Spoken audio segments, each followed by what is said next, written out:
ഡൽഹി സ്ഫോടനം നടന്നതിന് പിന്നാലെ ഞെട്ടിപ്പിക്കുന്ന ഒരുപാട് വിവരങ്ങളാണ് നമുക്ക് ലഭിച്ചുകൊണ്ടിരിക്കുന്നത്. ഏതാണ്ട് ഒരുപാട് ആളുകളെ ഇപ്പോൾ അറസ്റ്റ് ചെയ്ത് കഴിഞ്ഞു. അതിൽ ഒട്ടനവധി ആളുകളും ഡോക്ടർമാരാണ്. ഏറ്റവും ഒടുവിൽ കിട്ടുന്ന ഒരു വിവരം അനുസരിച്ചിട്ട് ഇതിലെ പല ഡോക്ടർമാരും അവരുടെ MBBS വിദ്യാഭ്യാസ സമയത്താണ് തീവ്ര ചിന്താഗതികൾ റാഡിക്കലൈസ്ഡ് ആയത് എന്നാണ് നമുക്ക് അറിയാൻ കഴിയുന്നത്. ഇത് മാത്രമല്ല, ഇപ്പൊ മറ്റു ചില വിവരങ്ങൾ ലഭിക്കുന്നു. അതായത് അന്താരാഷ്ട്രമായിട്ട് പ്രവർത്തിക്കുന്ന കള്ളക്കടത്ത് മയക്കുമരുന്ന് സംഘത്തിനും അതോടൊപ്പം തന്നെ ആയുധ കള്ളക്കടത്ത് സംഘത്തിനൊക്കെ ഈ സ്ഫോടനത്തിൽ ഒരു പങ്കുണ്ടെന്നാണ് നമുക്ക് അറിയാൻ കഴിയുന്നത്. എന്താണ് അന്വേഷണ ഉദ്യോഗസ്ഥർ ഇതുമായി ബന്ധപ്പെട്ടിട്ട് നൽകുന്ന കൂടുതൽ വിവരങ്ങൾ? എന്തൊക്കെയാണ് കൂടുതൽ വിശദാംശം? ഗൗതം, ഈ ഡൽഹി സ്ഫോടനത്തിന്റെ പശ്ചാത്തലത്തിൽ ദേശീയ അന്വേഷണ ഏജൻസികളൊക്കെ തന്നെ രാജ്യവ്യാപകമായ പരിശോധനകൾ നടത്തിക്കൊണ്ടിരിക്കുകയാണ്. പ്രധാനമായിട്ട് ഈ സ്ഫോടനവുമായി ബന്ധപ്പെട്ട് പ്രവർത്തിച്ച കണ്ണികൾ ആരൊക്കെയാണ്? ഈ സ്ലീപ്പർ സെല്ലുകൾ എന്ന് പറയുന്ന ഒരു വിഭാഗം രാജ്യത്തുടനീളമുണ്ട് എന്നുള്ളത് നേരത്തെ തന്നെ വിവരം കിട്ടിയ ഒരു സംഗതിയാണ്. അപ്പൊ ഈ ഡൽഹി സ്ഫോടനത്തിന് പിന്നിൽ പ്രവർത്തിച്ചത് നല്ല വിവരവും വിദ്യാഭ്യാസവും സാമൂഹികമായി നല്ലൊരു പദവിയും വഹിക്കുന്ന ഒരു വിഭാഗമാണ്. ഡോക്ടർമാരെന്ന് പറയുന്നത് മറ്റുള്ളവരുടെ മുന്നിൽ ദൈവത്തിന്റെ പ്രതിരൂപം ആണല്ലോ. അപ്പൊ അങ്ങനെയുള്ളവർ ഈ ഭീകരവാദ ആശയങ്ങളിൽ ആകൃഷ്ടരായെങ്കിൽ ഇത്രയും പഠിപ്പും ജീവിത സാഹചര്യവും ഇല്ലാത്ത എത്രയോ പേർ ഈ ഭീകരവാദം മൂലം കിട്ടുന്ന നക്കാപ്പിച്ച ലക്ഷ്യമിട്ട് എത്തിപ്പെടാനുള്ള സാധ്യത നമുക്ക് തള്ളിക്കളയാനാകില്ല. ഇതുമായി ബന്ധപ്പെട്ട് രാജ്യവ്യാപകമായ പരിശോധനകൾ നടന്നുകൊണ്ടിരിക്കുകയാണ്, പ്രത്യേകിച്ചും ഡൽഹി കേന്ദ്രീകരിച്ച്. കാര്യം ഡൽഹിയിലും പരിസര പ്രദേശങ്ങളിലുമൊക്കെ ഏതാണ്ട് വലിയ സ്ഫോടന പരമ്പരകൾ ആണ് ഇവർ ലക്ഷ്യമിട്ടത്. അപ്പൊ ഈ പരിശോധനകൾക്കിടയിലാണ് ഞെട്ടിക്കുന്ന പല സംഗതികളും ഇപ്പൊ പുറത്തു വന്നുകൊണ്ടിരിക്കുന്നത്. അടുത്തടുത്ത ദിവസങ്ങളിലായിട്ട് വൻ അറസ്റ്റുകളാണ് ഉണ്ടായിരിക്കുന്നത്. അതിലെല്ലാം വമ്പൻ ടീമുകളാണ് ഇപ്പോൾ പിടിയിലായിരിക്കുന്നത്. കഴിഞ്ഞ ദിവസം ഉണ്ടായത് ഒരു വൻ ആയുധ കള്ളക്കടത്ത് സംഘം, അതും ചൈനയുമായിട്ടും തുർക്കിയുമായിട്ടും ഒക്കെ അടുത്ത ബന്ധം, കൂടാതെ പാകിസ്ഥാനിലെ IS ഭീകരവാദികളുമായിട്ടൊക്കെ അടുത്ത ബന്ധമുള്ള ഒരു ആയുധ കള്ളക്കടത്ത് സംഘത്തെ പിടികൂടി. തൊട്ടടുത്ത ദിവസം അതിലും ഞെട്ടിക്കുന്ന ഒരു വിവരം വന്നേക്കുന്നു. വൻതോതിൽ, അതായത് കിൻഡൽ കണക്കിന് മയക്കുമരുന്നുമായിട്ട്, അതും മെത്തഫെറ്റമിൻ, നമ്മുടെ രാസ ലഹരി എന്ന് പറയുമല്ലോ, ആ 262 കോടി രൂപ വില വരുന്ന 328.54 കിലോ, അതായത് 3 കിൻഡലും 28 കിലോയും 54 ഗ്രാമും മെത്താഫെറ്റമിൻ. മെത്താഫെറ്റമിൻ എന്ന് പറഞ്ഞാൽ ചെറിയ ഒരു ഗ്രാം ചെന്നാൽ പോലും അതീവ ലഹരി നൽകുന്ന, അല്ലെങ്കിൽ അളവിൽ കൂടുതൽ ചെന്നാൽ അത് ഉപയോഗിക്കുന്നയാളുടെ ജീവൻ തന്നെ അപകടത്തിലാകുന്ന തീവ്ര സ്വഭാവമുള്ള രാസലഹരിയാണ് ഈ മെത്താഫെറ്റമിൻ എന്ന് പറയുന്നത്. ഇതുമായി ബന്ധപ്പെട്ട് 2 പേർ ഇപ്പോൾ പിടിയിലായിരിക്കുന്നു. ഇവർക്ക് 2 പേർക്കും വിദേശ ബന്ധമുണ്ട് എന്നുള്ളതാണ് ഇപ്പോൾ സ്ഥിരീകരിച്ചിരിക്കുന്നത്. അപ്പൊ ആദ്യം പറഞ്ഞ സംഭവത്തിലേക്ക് നമുക്ക് ആദ്യം പോകാം. അതായത് 4 പേർ ഡൽഹിയിൽ പിടിയിലായ ഒരു സംഭവം, അതും ആയുധ കള്ളക്കടത്ത് സംഘമാണ്.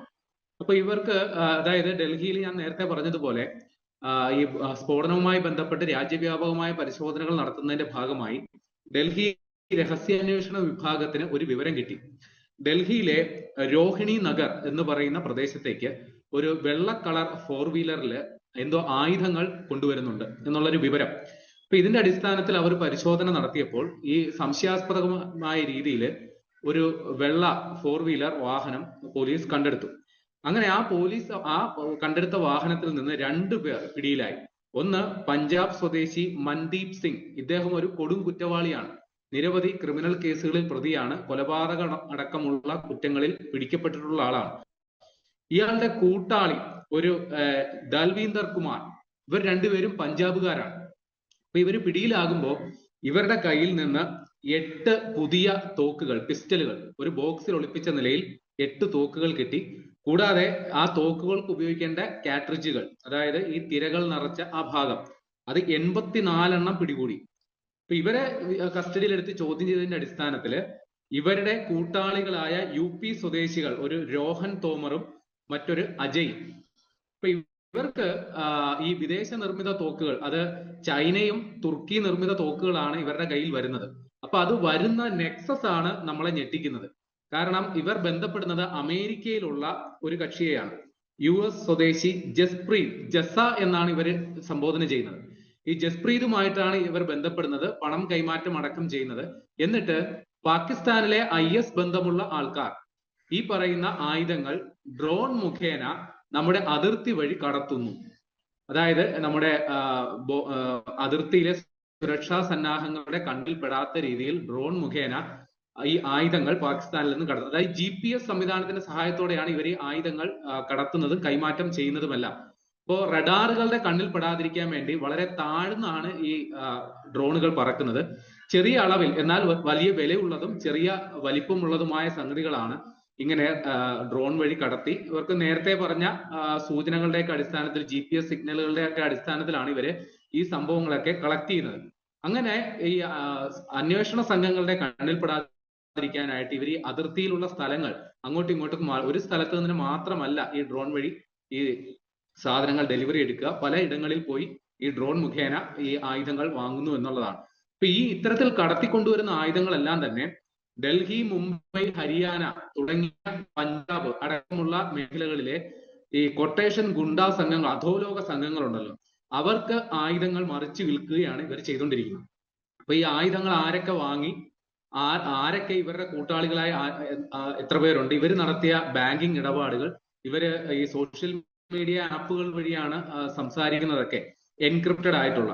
അപ്പൊ ആ വിവരങ്ങൾ അടക്കം ഇപ്പോൾ അന്വേഷണ സംഘം തേടിക്കൊണ്ടിരിക്കുന്നു. അപ്പോൾ നമ്മുടെ രാജ്യ തലസ്ഥാനത്ത് നടത്തുന്ന ഒരു ഗുരുതരമായ ഒരു സംഗതിയാണ്. അപ്പൊ ഈ സംഭവം നടന്ന അതിന്റെ ഞെട്ടൽ മാറുന്നതിന് തൊട്ടടുത്ത ദിവസം അടുത്തൊരു കേസ് വന്നേക്കുന്നത് ഷെയ്ൻ വാരിസ് എന്ന് പറയുന്ന ഒരു 25 വയസ്സുള്ള ഒരു പയ്യൻ. അയാള് ഡൽഹി നോയിഡ സ്വദേശിയാണ്. ഇദ്ദേഹം UP അംറോഹ എന്ന് പറയുന്ന സ്ഥലത്തെ അവിടെയുള്ള ആളാണ്. ഇയാള് നോയിഡയിലാണ് ഇപ്പൊ താമസിക്കുന്നത്. അപ്പൊ ഇയാളെ സംശയാസ്പദമായ ഒരു രഹസ്യവിവരത്തിന്റെ അടിസ്ഥാനത്തിൽ പോലീസ് അറസ്റ്റ് ചെയ്യുകയാണ്. അപ്പൊ ഇയാളുടെ കയ്യിൽ നിന്ന് മയക്കുമരുന്ന് പിടികൂടി. അപ്പൊ ഇയാള് നൽകിയ വിവരത്തിന്റെ അടിസ്ഥാനത്തില് ചാത്യാർപൂർ എൻക്ലേവ് എന്ന് പറയുന്ന ഡൽഹിയിലെ ഒരു കെട്ടിട സമുച്ചയം, അവിടെ കഴിഞ്ഞ ദിവസം രാത്രി പോലീസ് പരിശോധന നടത്തി.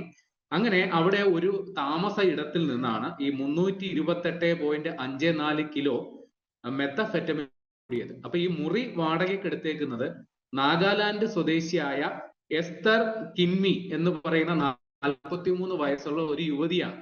അപ്പൊ ഇവരെ പിന്നീട് നാഗാലാൻഡിൽ നിന്ന് പിടികൂടി ഡൽഹിയിലെത്തി അറസ്റ്റ് ചെയ്തിട്ടുണ്ട്.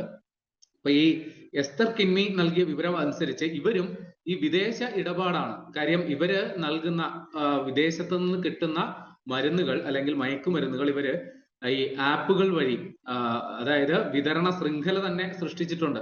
ആപ്പുകൾ വഴി വിതരണക്കാർക്ക്, ആവശ്യക്കാർക്ക് എത്തിച്ചു കൊടുക്കുന്ന, അങ്ങനെ ഇവരുടെ ഇടനിലക്കാരനാണ് ആദ്യം പിടിയിലായ ഈ ഷെയ്ൻ വാരിസ് എന്ന് പറയുന്ന ആ പയ്യൻ. അപ്പൊ ഈ ഷെയ്ൻ വാരിസ് നൽകിയ വിവരത്തിന്റെ അടിസ്ഥാനത്തിലാണ് ഇത്രയും വലിയ ഏതാണ്ട് 262 കോടി രൂപയാണ് അതിന് മതിപ്പ് വില കണക്കാക്കാൻ. ഇത്രയും വലിയൊരു ലഹരി വേട്ട, അതായത് ഡൽഹി നാർക്കോട്ടിക്സിന്റെയും ഡൽഹി പോലീസിന്റെയും ഇതുവരെയുള്ള അന്വേഷണ ചരിത്രത്തിൽ കണ്ടെടുക്കപ്പെട്ട ഏറ്റവും വലിയ ലഹരി വേട്ടയാണ് കഴിഞ്ഞ ദിവസം അവിടെ നടന്നത്. അപ്പൊ ഇത് അറിഞ്ഞുകൊണ്ട് ആഭ്യന്തരമന്ത്രി അമിത്ഷാ ഈ ഡൽഹി നാർക്കോട്ടിക്സ് കൺട്രോൾ ബ്യൂറോയ്ക്ക് അഭിനന്ദന സന്ദേശം വരെ അയക്കുന്ന ഒരു സാഹചര്യത്തിലെത്തി. അപ്പൊ ഈ ഡൽഹി സ്ഫോടന പരമ്പരയുമായി ബന്ധപ്പെട്ട് രാജ്യവ്യാപകമായ പരിശോധനകൾ വിവിധ ദേശീയ അന്വേഷണ ഏജൻസികളും അതായത് സംസ്ഥാന തലത്തിലുള്ള അന്വേഷണ ഏജൻസികളും വലിയ ജാഗ്രതാ നിർദ്ദേശം കൊടുത്തിട്ടുണ്ട്. അപ്പൊ അത്തരം സംഭവങ്ങൾക്കിടയിലാണ് ഇത്തരം ചില സംഗതികളിലൂടെയൊക്കെ പൊങ്ങി വരുന്നത്. ഏതായാലും ഡൽഹി സ്ഫോടനവുമായി ബന്ധപ്പെട്ട് നിലവിൽ ആ സ്ഫോടനം നടത്തിയ ഡോക്ടർമാരെ സഹായിച്ച നെക്സസുകൾ ആരൊക്കെയാണ് എന്നുള്ളത് അന്വേഷണ സംഘത്തിന് ബോധ്യമായിട്ടുണ്ട്. പലരും രഹസ്യമായും പരസ്യമായും അവർക്ക് സാമ്പത്തികമായിട്ടും അല്ലാതെയുമുള്ള സഹായങ്ങൾ ചെയ്തതായിട്ടുള്ള വിവരമുണ്ട്. അപ്പൊ അവരെയൊക്കെ കൃത്യമായി തെളിവുകളുടെ അടിസ്ഥാനത്തിൽ പിടികൂടും. കൂടാതെ ഇത് വിദേശത്താണ് ഇതിന്റെ ഗൂഢാലോചന നടന്നത് എന്നുള്ള വിവരവും കൂടി പുറത്തു വന്നിട്ടുണ്ട്. പ്രത്യേകിച്ചും തുർക്കി ഈ പാകിസ്ഥാനെതിരെ ഇന്ത്യ സൈനികമായി നടപടിയെടുക്കാം എന്നുള്ള ഭീതി മൂലമാണോ ഈ ജെയ്ഷെ മുഹമ്മദ് ഗൂഢാലോചനയെല്ലാം തുർക്കിയിൽ കേന്ദ്രീകരിച്ച് നടത്തിയത് എന്നുള്ള ഒരു സംശയവും ഈ ഘട്ടത്തിൽ ഉയരുന്നുണ്ട്. ഏതായാലും നമ്മുടെ രാജ്യം അത്ര സുരക്ഷിതമല്ലാത്ത ഒരു അവസ്ഥയിലൂടെ കടന്നു പോകുന്നു. പലയിടങ്ങളിലായിട്ട് ഇത്തരം ഗുരുതരമായ സംഗതി ഉണ്ടാകുന്നു. കഴിഞ്ഞ ദിവസം ഛത്തീസ്ഗഡിലും നടന്ന സംഭവം കൂടി പറഞ്ഞ് നമുക്ക് അവസാനിപ്പിക്കാം. അവിടെ നിന്ന് മാത്രം ഏതാണ്ട് 161 ജലാറ്റിൻ സ്റ്റിക്ക് 20 കിലോയോളം വരുന്ന സ്ഫോടക വസ്തുക്കളാണ് കഴിഞ്ഞ ദിവസം പിടികൂടിയത്. അപ്പൊ മൊത്തത്തിൽ നോക്കുമ്പോൾ എന്തോ വലിയ സംഭവങ്ങൾ, എന്തോ നമ്മൾ വരാൻ ആഗ്രഹിക്കാത്ത എന്തോ വലിയ സംഭവങ്ങൾ അണിയറയിൽ പുകയുന്നുണ്ട്. അത് കൃത്യമായ ഇടപെടലുകളിലൂടെ നമ്മുടെ അന്വേഷണ സംവിധാനങ്ങൾ കണ്ടെത്തുന്നത് കൊണ്ട് തൽക്കാലം നമുക്ക് ഭയപ്പെടേണ്ടതില്ല. പക്ഷെ വലിയൊരു ജാഗ്രത ഇക്കാര്യത്തിൽ ഉണ്ടാകണം എന്നാണ് പറയാനുള്ളത്.